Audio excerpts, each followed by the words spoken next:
Coming towards you! Yep. Here he comes. Woohoo! Oh, wow. Have a look. And that's what they're talking about. That is incredible.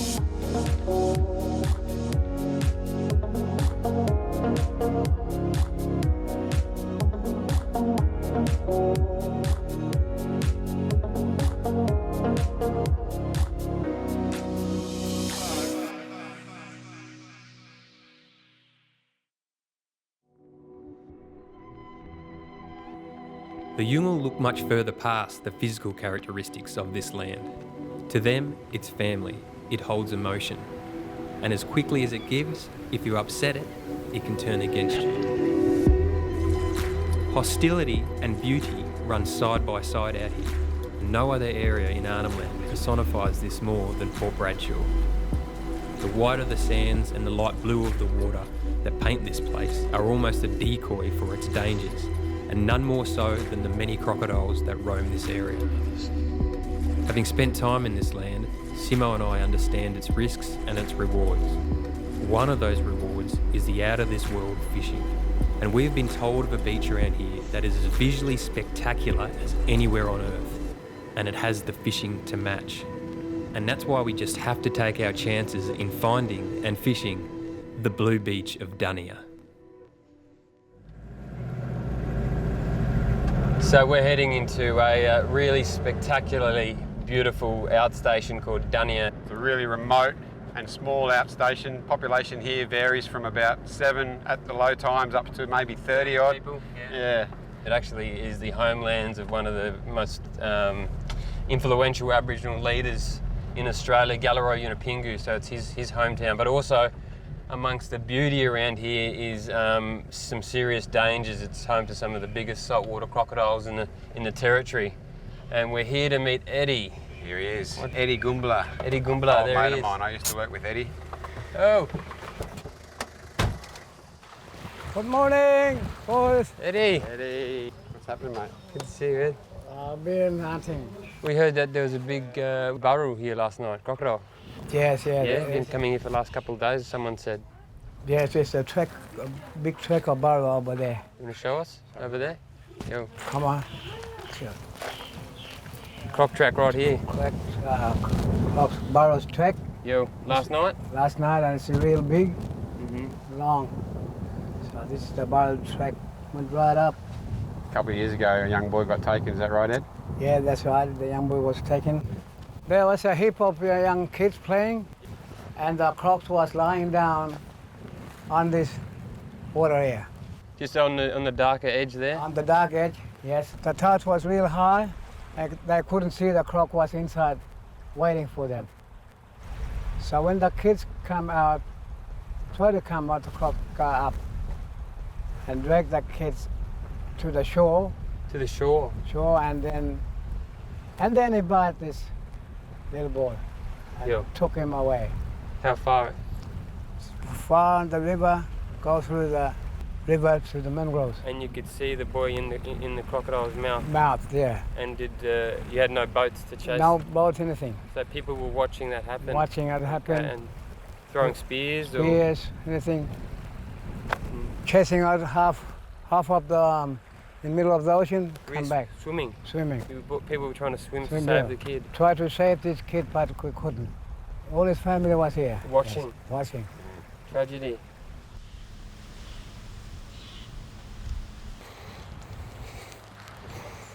Okay, so we're having a chat to Eddie, and he was suggesting that there's a really nice hunting spot for Giant Trevally, or as they say, Noikal around here, down across the sand dunes, and there's a long beach down there somewhere. So the next couple of days we're going to be self-sufficient, so that's why we're loading everything up here, and we're just going to get Eddie to take us across this creek via our boat and drop us on the other side. And he says it's about 3 or 4 hours hiking until we get to this beach. So we're going to meet Eddie in a few minutes behind us here on the beach, and he's going to skip us over, and then yeah, we're running solo for a couple of days.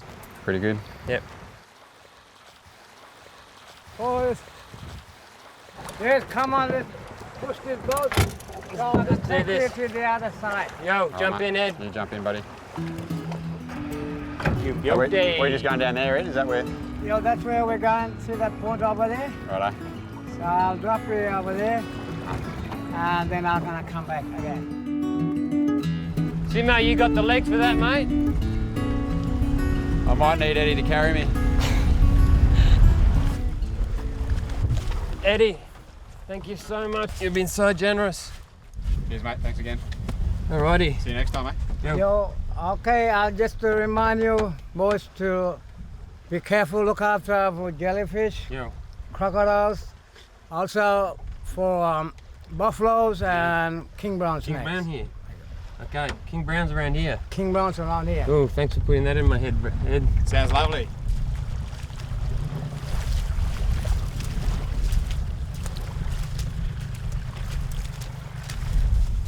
Buffalo track straight away here. Jeez, that's big. Good start. Not too keen on those King Brown. That wasn't in the brochure.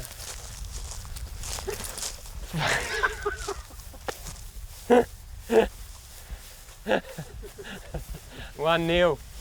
1-0 to Simpson. King Brown bluff. That's a dangerous one. Apparently we just got to keep heading that way.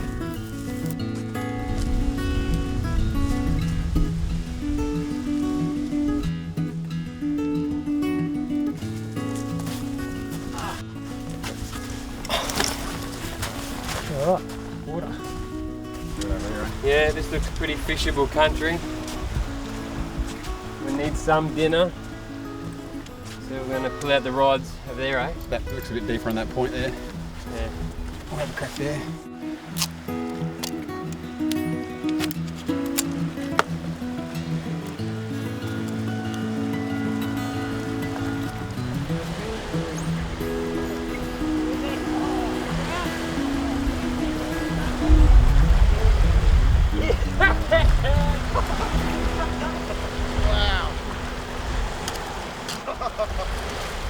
Yes, there we go, dinner sorted. That is a cracking coral trout, caught in about half a metre of water. Rated by many as the best table fish in the Northern Territory. I'm in full concurrence with that. That is glorious. Beauty. This is another croc. It's come up here, that's his tail. And it looks like another one here. Gone up into that valley here. So we might look for a camp, I suppose. Maybe up there. Yeah? Bit of higher ground up there, right? Yeah. Yeah, definitely want to camp high around here with all this croc activity and buff activity, according to Eddie.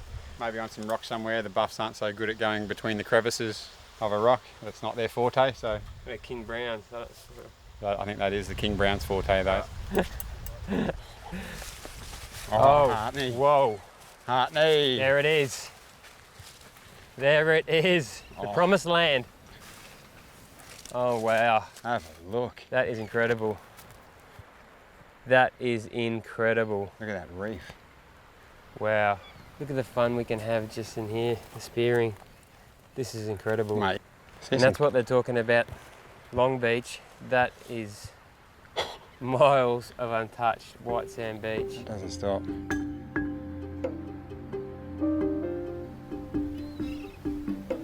We had put ourselves in a good position to hunt these waters tomorrow. We were going to split the day in two. A morning spearfishing the coral reef and an afternoon fishing the blue beach in search of Giant Trevally. Some girls and boys from the outstation might be passing by later on to collect some fish from us for the community. A common gesture around Arnhem Land, a chance to thank the families for its hospitality. The Yungal are generous with their time and knowledge of their country. They just ask that you treat them and their land with equal respect. This is a philosophy they have exercised for hundreds of years of successful international trading along these shores.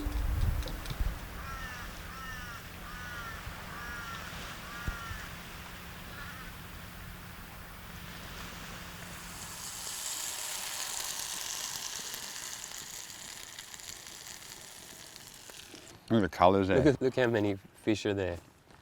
Mate, this is going to be good. So the reef edge is about 100 metres out there, I reckon. 100 Yeah. metres out there, and we know it's going to be productive because this beach, this massive beach, should be 10 k's, and this is the first obstacle that all of the nutrients and all of the bait fish hit after that beach. So we reckon it's going to be a Very exciting. But we know there's a lot of crocodiles around here, obviously because of the, the stories of the community, and we've seen croc tracks everywhere on the hike here.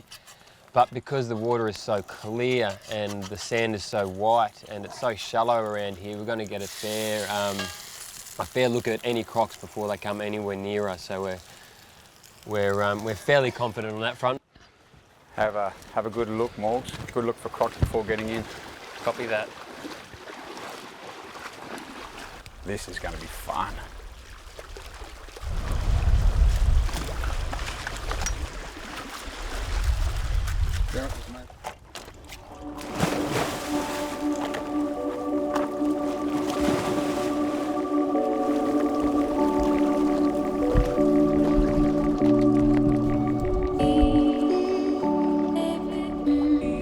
Such a great feeling being down there. You get a lot of mixed emotions because on one hand you're really excited because you're hoping around every rock that there's another fish that you could possibly spear and eat. But on the other hand, you've got this constant feeling of fear that around that next bend could be an animal above you on the food chain. So there's this constantly fluctuating emotions under there, but it's what makes it special, I suppose.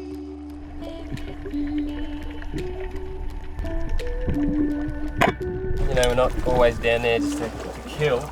We only shoot what we're going to eat, but more than anything, it's just really a beautiful environment to be under because you can see so much more marine life than you can by being on top in a boat, and you get so much more insight into how to actually fish above water because you get more an understanding of how fish behave, where they actually sit, and so it's outside of looking for something to shoot and eat, it's just a great way to explore what lies beneath and to make you a better fisherman above water.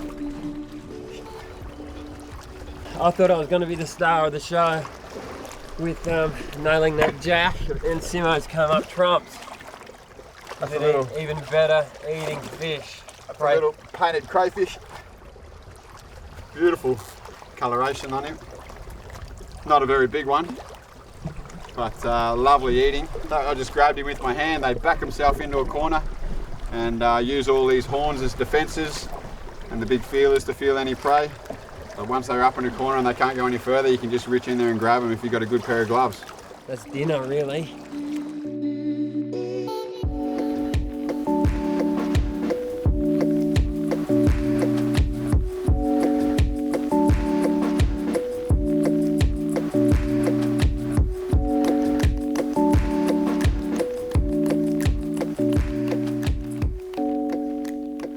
Spearfish this area here, and I've just seen a croc about 100 metres offshore, and he's being really coy because he's coming up for about 3 or 4 seconds. He can see us obviously, and then going back down, and that's how crocs behave. They just don't like to be seen. Their greatest predatory weapon is their patience and their stealth. So that's literally 100 metres away from where we're spearing. So that's how cautious you've got to be. Anyway, it's a bit spooky.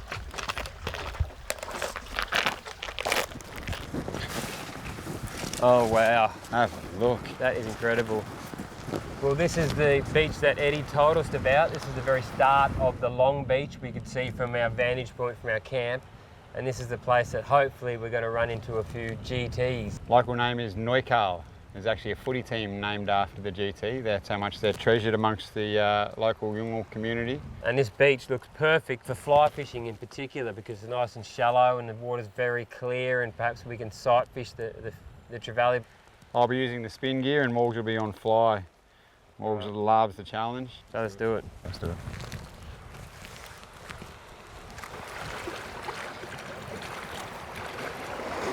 To us it looks like a beautiful placid seascape, but underneath here there's a maelstrom of predatory activity and fleeing happening all the time. The terrestrial analogy would be an African savanna where these big GTs are coming down one at a time and marauding, chasing the mullet, which might be your antelope or your buffalo, that are just fleeing all the time. So what looks placid here is incredibly active under the water. Don't know. There's a school of fish there, 20 metres in front of Morgs. You can see him on the surface. Big GTs are coming down. Okay, got him.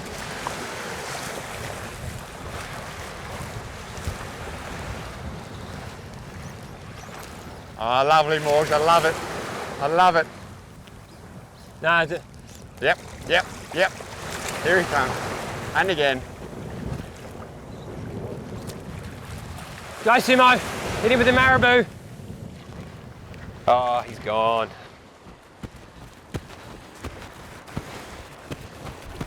Coming towards you. Yep, got him. Yep, there we go.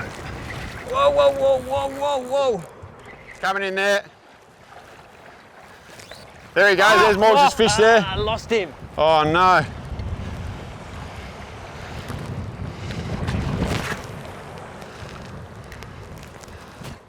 Yep, I got him. I got the same one. Same one. He is a hungry fish. My goodness. That was the one that was just in Morgs, hooked up. There's another one right here too. It doesn't worry him that he had it. Didn't worry him that he just had a hook in his mouth. Simo, I'm gonna have to grab another fly out. Oh, there he is, eh? Yeah. Yeah, I'm gonna have to grab another fly out of your pocket. What happened? You just hooked him. Oh, I missed the school. The school were in front of this fella. As soon as you broke off, I saw him do that run that when he broke you off. Trouble. And then landed right in Got front the of him. shakes. Hang on. Let him go. Loose and drag. Look at that, another one there. Whoa, shark. Look at that shark feeding on something just here. It's all action here. Oh no. Ah, he's just shaking me. So what happened? I thought that hook was set. That flayed into a fight, but basically all he did, come straight towards me, open his mouth, and the hook was dislodged just through my pressure on it. Damn it. Yes, Morgs. Yes, mate. Wider. Simo's just identified something. Coming my way. Go down in front. Oh yeah, I got him.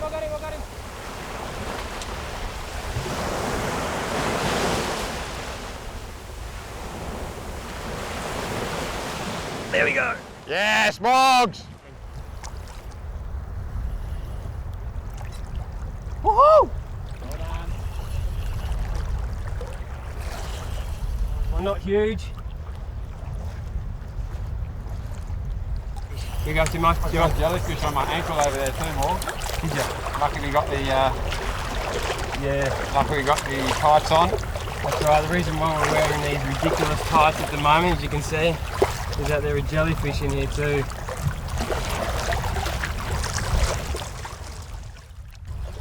Not a huge one, but it is what they call a Giant Trevally. These guys grow to this size in 2 years and they're swimming constantly, so they're expending so much energy, they've got to be feeding the whole time. Basically, if you ever see a Trevally, he's always hungry.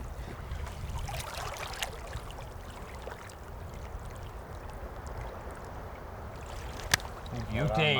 Finally. Nice one. Beauty. We'll have a beer later. Shark, look at that. Uh-oh. Well, we just released old mate Trevally, and unfortunately we've just seen a shark come and eat him straight away. That's what happens as soon as there's an injured fish around this area. He's a goner because there's so many predators. Always a bigger fish. Always a bigger fish.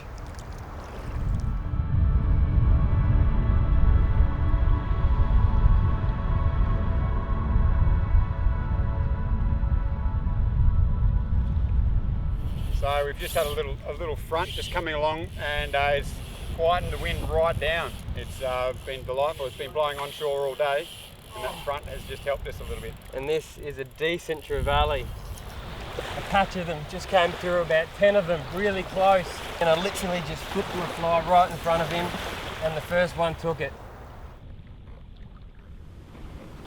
Whoa, jeez, that's a meter. Oh, yeah. This is such a significant fish to the yungle because it comes into the shallows like where Morg's caught it. You can spear it quite easily, which is the preferred hunting method. And look at the size of it. It feeds a family, can feed, you know, a couple of families. So it's such a valuable fish around here.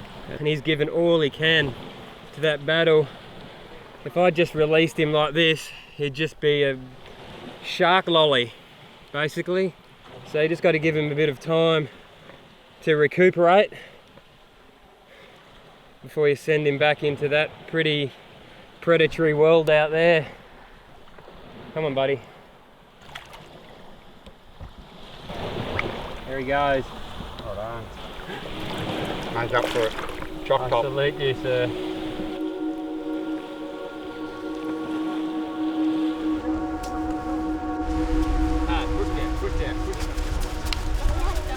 So it's not uncommon for yungle to name their children after places or areas or animals, and this little fella's named Noikal. The English version is Giant Trevally or whatever we were chasing today. That sort of says something about the significance of the relationship between the animals and the land and the Aboriginals. They don't really separate themselves like we do. I'd love to be called Giant Trevally. I think you'd be better called mullet. Cod. Sardine.